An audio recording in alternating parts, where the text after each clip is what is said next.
കൂട്ടുകാരെ, എല്ലാവർക്കും നിജോസ് വേൾഡിൻ്റെ പുതിയൊരു വീഡിയോയിലേക്ക് സ്വാഗതം. എല്ലാവരും സുഖമായിട്ടിരിക്കുന്നെന്ന് വിശ്വസിക്കുന്നു. ഞങ്ങളിവിടെ സുഖമായിട്ടിരിക്കുകയാണ്. അപ്പോൾ എല്ലാവരും സന്തോഷത്തോടെയും ആരോഗ്യത്തോടെയും ഒക്കെ ഇരിക്കുക കേട്ടോ.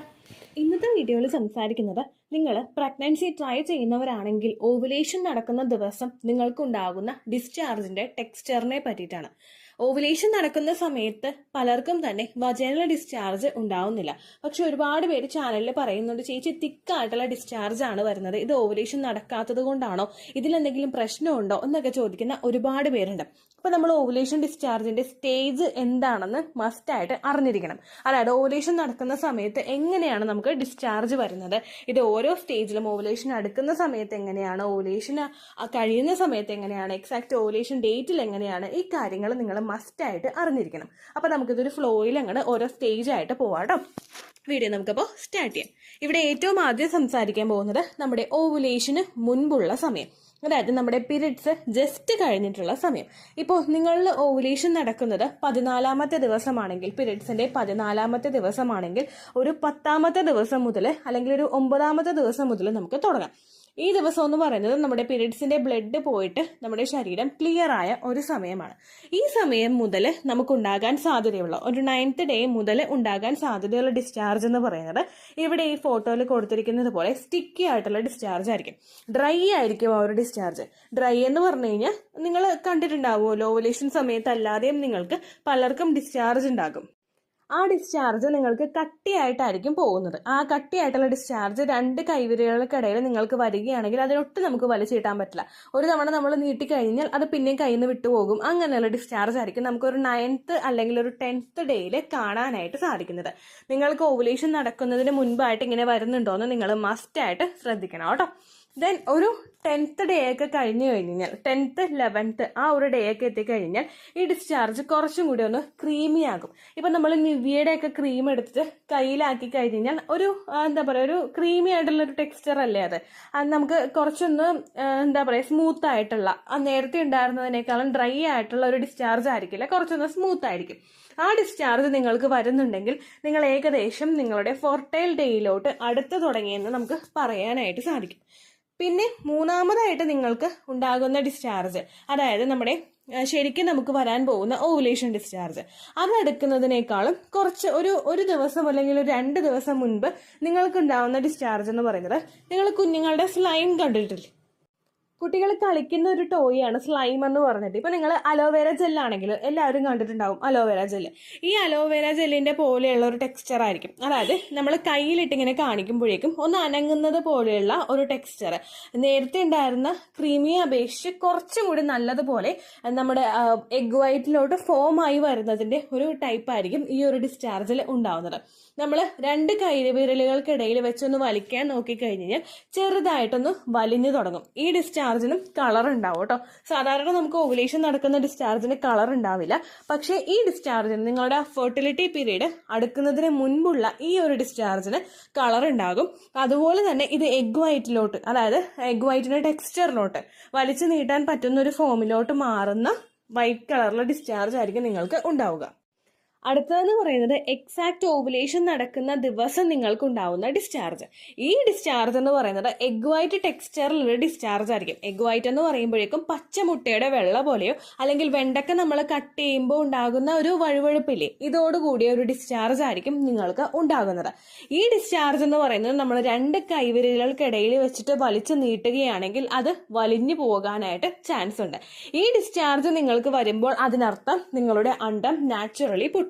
കാരണം ഓവുലേഷൻ നടക്കുന്നതിന് മുന്നോടിയായിട്ട് നമ്മളുടെ ശരീരത്തിൽ ഉണ്ടാകുന്ന LHന്റെ സർജും അതുപോലെ തന്നെ നമ്മുടെ സെർവിക്കൽ മ്യൂക്കസ്, സെർവിക്സ് പ്രൊഡ്യൂസ് ചെയ്യുന്ന, സെർവിക്സിലോട്ട് രക്തയോട്ടം കൂടുമ്പോഴേക്കും പ്രൊഡ്യൂസ് ചെയ്യുന്ന ഈ സെർവിക്കൽ മ്യൂക്കസ് എന്ന് പറയുന്ന ഡിസ്ചാർജ് നമ്മളെ സൂചിപ്പിക്കുന്നത് ഓവുലേഷൻ അടുക്കാറായി, അണ്ടം പൊട്ടാറായി, ഫിസിക്കൽ കോണ്ടാക്ട് ചെയ്ത് തുടങ്ങിക്കോളൂ എന്നുള്ള ഒരു സിഗ്നലാണ് തരുന്നത്. ഈ ഡിസ്ചാർജ് ഈ സമയത്തോട് അടുക്കുമ്പോഴാണ് നിങ്ങൾക്ക് വരുന്നതെങ്കിൽ അതിനർത്ഥം നിങ്ങൾ ഫെർട്ടൈൽ ആണ്, നാച്ചുറലി നിങ്ങൾക്ക് ഓവുലേഷൻ നടക്കുന്നുണ്ട് എന്നാണ്. നാച്ചുറലി ഓവുലേഷൻ നടക്കുന്ന സ്ത്രീകൾക്ക് പ്രഗ്നന്റ് ആകാനായിട്ടുള്ള ചാൻസസും കൂടുതലായിരിക്കും. ഇനി ഈ ഒരു ഡിസ്ചാർജ് കണ്ടാൽ മാത്രമാണോ നിങ്ങൾ ഗർഭിണിയാകുന്നത് എന്ന് ചോദിച്ചു കഴിഞ്ഞാൽ ഒരിക്കലും അല്ല. ഈ ഡിസ്ചാർജ് ഇല്ലെങ്കിലും പ്രഗ്നന്റ് ആകുന്ന ആളുകളുണ്ട്. ഈ ഡിസ്ചാർജിന്റെ ബെനഫിറ്റ് എന്ന് പറയുന്നത് ശരീരത്തിനകത്തേക്ക് പ്രവേശിക്കുന്ന സെമന് അവിടെ നല്ലൊരു എൻവയോൺമെന്റ് ഉണ്ടാക്കി കൊടുക്കുക എന്നുള്ളതാണ് ഈ ഒരു സെർവിക്കൽ മ്യൂക്കസിന്റെ പർപ്പസ് എന്ന് പറയുന്നത്. അത് മാത്രമല്ല, ഫിസിക്കൽ കോണ്ടാക്ട് ചെയ്യുന്ന സമയത്ത് സെർവിക്കൽ മ്യൂക്കസ് കൂടുതലായിട്ട് ഉണ്ടാകുന്നുണ്ടെങ്കിൽ നിങ്ങൾക്ക് ആ ഒരു പ്രോസസ്സ് എൻജോയബിൾ ആയിരിക്കും. അതായത് മാക്സിമം നിങ്ങൾക്ക് രണ്ടുപേർക്കും ആ ഒരു പ്രോസസ്സിനെ എൻജോയ് ചെയ്യാനായിട്ട് സാധിക്കും. അതാണ് ഇതിന്റെ മറ്റൊരു ഗുണം എന്ന് പറയുന്നത്. പിന്നെ നിങ്ങൾ ഈ ഒരു ഡിസ്ചാർജ് ഇല്ലെങ്കിലും മസ്റ്റായിട്ട് ശ്രദ്ധിക്കേണ്ട മറ്റൊരു കാര്യമുണ്ട്. ഓവുലേഷൻ നടക്കുന്ന ദിവസങ്ങളിൽ നിങ്ങൾക്ക് ഏത് ടൈപ്പ് ഡിസ്ചാർജ് ആണ് വരുന്നത് എന്നതിനെ പറ്റിയിട്ട്. എക്സാക്ട് ഓവുലേഷൻ ഡേറ്റ് നമ്മൾ കണ്ടുപിടിക്കുകയാണെങ്കിൽ ആ ഒരു ദിവസങ്ങളിൽ നിങ്ങൾക്കുണ്ടാകുന്ന ഡിസ്ചാർജ് തിക്കായിട്ടുള്ളതാണെങ്കിൽ, ഞാൻ തുടക്കത്തിലേ പറഞ്ഞതുപോലെ ഡ്രൈയും തിക്കുമായിട്ടുള്ള ഒരു ഡിസ്ചാർജ് ആണ് നിങ്ങൾക്ക് ഉണ്ടാകുന്നുണ്ടെങ്കിൽ അതിനർത്ഥം നമ്മുടെ സെമന് അകത്തേക്ക് പ്രവേശിക്കാൻ സാധിക്കാത്ത തരത്തിൽ ഒരു ഹോസ്റ്റൈലായിട്ടുള്ള എൻവയോൺമെന്റ് ആണ് സെർവിക്കൽ മ്യൂക്കസ് ഉണ്ടാക്കുന്നത് എന്നതിനെ പറ്റിയിട്ടാണ്. ഈ ഹോസ്റ്റൈലായിട്ടുള്ള സെർവിക്കൽ മ്യൂക്കസ് ആയി കഴിഞ്ഞു കഴിഞ്ഞാൽ നമ്മൾ കട്ടിയുള്ള ആ ഒരു സെർവിക്കൽ മ്യൂക്കസിൽ കൂടി സെമന് കൃത്യമായിട്ട് അകത്തേക്ക് പ്രവേശിക്കാനായിട്ട് സാധിക്കും.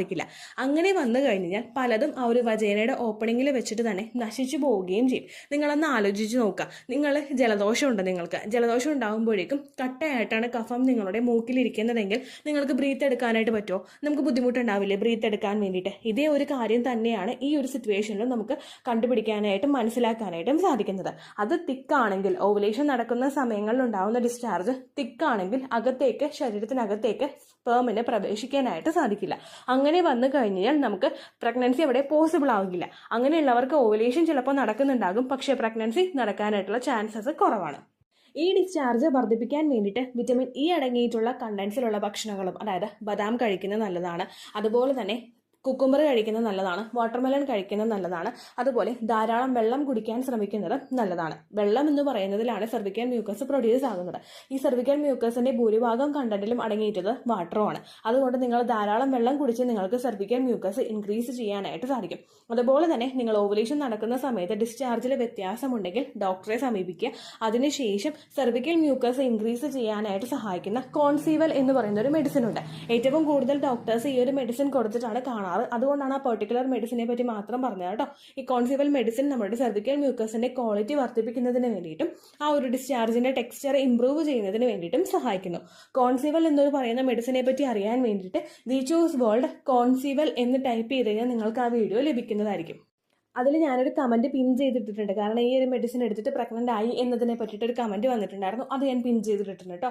അപ്പോൾ ആ ഒരു ബുദ്ധിമുട്ട് നിങ്ങൾക്കുണ്ടെങ്കിൽ അത് നിങ്ങൾ മനസ്സിലാക്കിയിട്ട് ട്രീറ്റ്മെന്റ് എടുക്കാനായിട്ട് ശ്രദ്ധിക്കാം. അപ്പോൾ ഇത്രയേ ഉള്ളൂ വീഡിയോ.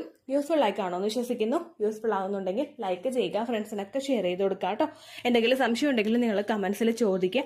പഴയ വീഡിയോസിന് കമന്റ്സ് ഇടുന്നവർക്ക് അതിന് റിപ്ലൈ ലഭിക്കുന്നില്ലെങ്കിൽ ലേറ്റസ്റ്റ് ആയിട്ട് ഞാൻ ഏത് വീഡിയോ ആണ് അപ്ലോഡ് ചെയ്യുന്നത് അതിന് താഴെ ആ കമന്റ് ഒന്ന് കോപ്പി പേസ്റ്റ് ചെയ്യാം കേട്ടോ. അപ്പോൾ അടുത്തൊരു വീഡിയോ ആയിട്ട് നമുക്ക് വീണ്ടും കാണാം. ബൈ. ഇനി ഈ ഒരു ഡിസ്ചാർജ് കണ്ടാൽ മാത്രമാണോ നിങ്ങൾ ഗർഭിണിയാകുന്നത് എന്ന് ചോദിച്ചു കഴിഞ്ഞാൽ ഒരിക്കലും അല്ല. ഈ ഡിസ്ചാർജ് ഇല്ലെങ്കിലും പ്രഗ്നന്റ് ആകുന്ന ആളുകളുണ്ട്.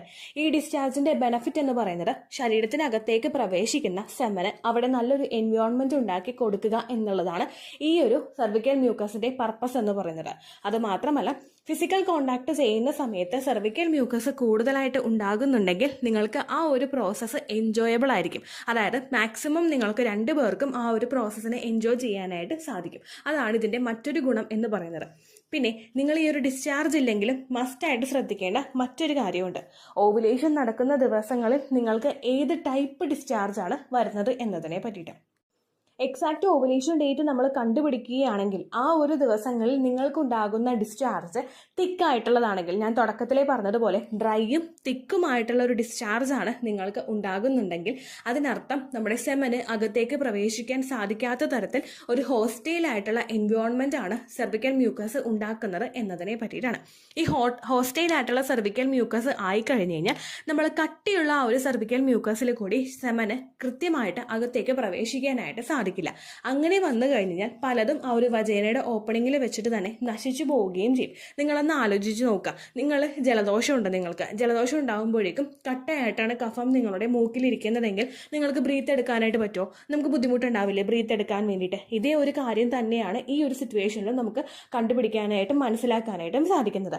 അത് തിക്കാണെങ്കിൽ, ഓവുലേഷൻ നടക്കുന്ന സമയങ്ങളിൽ ഉണ്ടാവുന്ന ഡിസ്ചാർജ് തിക്കാണെങ്കിൽ ശരീരത്തിനകത്തേക്ക് സ്പേമിന് പ്രവേശിക്കാനായിട്ട് സാധിക്കില്ല. അങ്ങനെ വന്നു കഴിഞ്ഞാൽ നമുക്ക് പ്രഗ്നൻസി അവിടെ പോസിബിൾ ആവില്ല.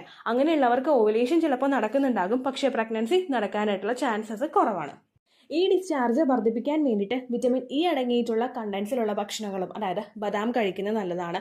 അതുപോലെ തന്നെ കുക്കുംബർ കഴിക്കുന്നത് നല്ലതാണ്. വാട്ടർമെലൺ കഴിക്കുന്നത് നല്ലതാണ്. അതുപോലെ ധാരാളം വെള്ളം കുടിക്കാൻ ശ്രമിക്കുന്നത് നല്ലതാണ്. വെള്ളം എന്ന് പറയുന്നതിലാണ് സെർവിക്കൽ മ്യൂക്കസ് പ്രൊഡ്യൂസ് ആകുന്നത്.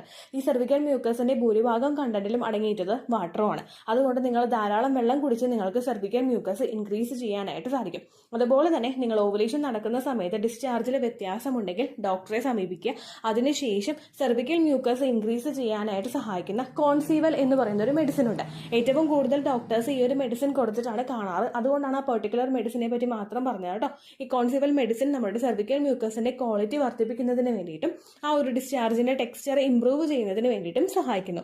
അപ്പോൾ ഇത്രയേ ഉള്ളൂ വീഡിയോ. എന്തെങ്കിലും സംശയം ഉണ്ടെങ്കിൽ നിങ്ങൾ കമന്റ്സിൽ ചോദിക്കുക. പണ്ടത്തെ വീഡിയോയ്ക്ക് കമന്റ്സ് ഇടുന്നവർക്ക് റിപ്ലൈ കിട്ടുന്നില്ലെങ്കിലോ, നമ്മൾ തമ്മിൽ ഓൾറെഡി ഒരു കോൺവെർസേഷൻ ഉണ്ടായിട്ടും അതിന്റെ കണ്ടിന്യൂഷൻ ആയിട്ട് നിങ്ങൾക്ക് റിപ്ലൈ കിട്ടിയിട്ടില്ലെങ്കിലോ, ലേറ്റസ്റ്റ് ആയിട്ട് ഞാൻ ഏത് വീഡിയോ ആണ് അപ്ലോഡ് ചെയ്യുന്നത് അതിന് താഴെ കമന്റ് ഒന്ന് കോപ്പി പേസ്റ്റ് ചെയ്യാനായിട്ട് ശ്രദ്ധിക്കുക കേട്ടോ.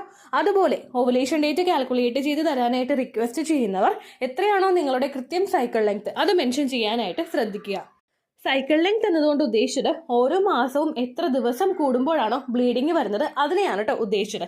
അതായത് ജനുവരിയിൽ നിങ്ങൾക്ക് ഒരു 1-ാം തീയതിയാണ് ബ്ലീഡിങ് വന്നതെങ്കിൽ, ഫെബ്രുവരിയിൽ നിങ്ങൾക്ക് 2-ാം തീയതിയാണ് ബ്ലീഡിങ് വരുന്നതെങ്കിൽ, ജനുവരി 1-ന് ഡേ 1 ആയിട്ടെടുത്ത് ഫെബ്രുവരി 2 വരെ എത്ര ദിവസമുണ്ടോ അത് എണ്ണി പറയുന്നതാണ് സൈക്കിൾ ലെങ്ത് എന്നതുകൊണ്ട് ഉദ്ദേശിച്ചത് കേട്ടോ. ബ്ലീഡിങ് നടന്ന ദിവസം നിങ്ങൾ എടുത്താൽ മതിയാകും. സ്പോട്ടിങ് നടന്ന ദിവസം, അതായത് ചെറുതായിട്ടുള്ള ബ്രൗൺ ഡിസ്ചാർജോ ബ്രൗൺ കളറുള്ള സ്പോട്ടിങ്ങോ വന്ന ദിവസം നിങ്ങൾ എടുക്കുക ആവശ്യം ഇല്ല കേട്ടോ. അപ്പോൾ ഇതുപോലെ തന്നെ നിങ്ങൾ ശ്രദ്ധിക്കുക. സൈക്കിൾ ലെങ്ത് ചോദിക്കുന്ന സമയത്ത് എന്നാണോ ഡേറ്റ് അത് നിങ്ങൾ മെൻഷൻ ചെയ്യാതിരിക്കുക. അതായത് ചില ആളുകൾ ജനുവരി 16, ഫെബ്രുവരി 14 അങ്ങനെ പറയും. അങ്ങനെ പറഞ്ഞുകൊണ്ട് കാര്യമില്ല കേട്ടോ. അപ്പോൾ ഇത്രയേ ഉള്ളൂ വീഡിയോ. അടുത്തൊരു യൂസ്ഫുൾ വീഡിയോ ആയിട്ട് നമുക്ക് വീണ്ടും കാണാം. ബൈ.